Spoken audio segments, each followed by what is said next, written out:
A very important role of the managing agent, the manager and RMC directors is decision making, and a point of frustration often is who has the right to make decisions, and there is no better judge really of how to manage a home other than the customer. Often people who buy apartments have their own homes or have downsized from a large house, and they think, well, actually if I was doing this or had the management responsibility, I would do it this way. And when a managing agent's involved, there is often a problem in the speed of delivery. Whenever anything's communal, there is another conduit to go through, and power is taken away from residents often. So it's obviously important to realise and establish who has the responsibility to act, and the lease often supports the landlord with the repair covenant, but there's ways we can make it less painful for customers to understand how it is we operate. And the lease is generally quite an archaic document, and what we've found is that the best run developments have an engaged RMC board or Residents Association board that have a service level agreement with the managing agent.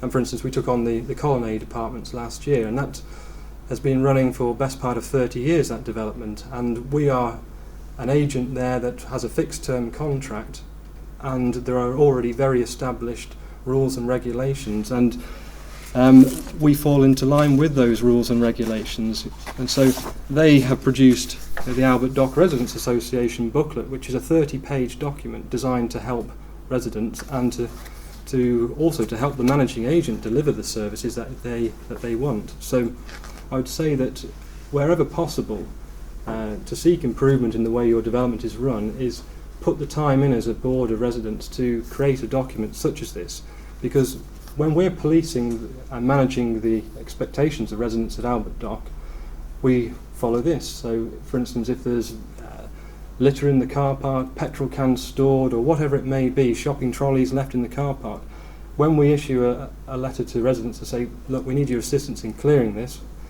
it's already written in here. They've already got the buy-in, the residents have, because they've had input into developing their own policies. So I'd suggest if you do have problems with policing the lease, then setting up a residents guide which is there as a permanent record for all to see.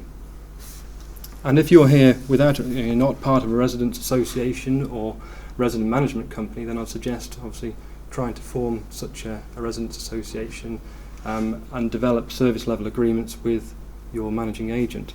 Because again, we have a lease at Albert Dock to follow, which is the guidelines on what we have to do.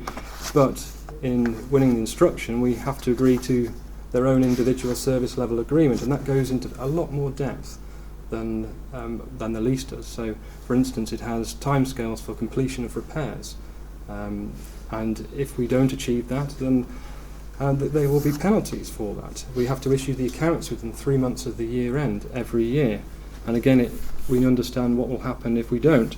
So it's a very useful document to develop as well, rather than just relying on the lease.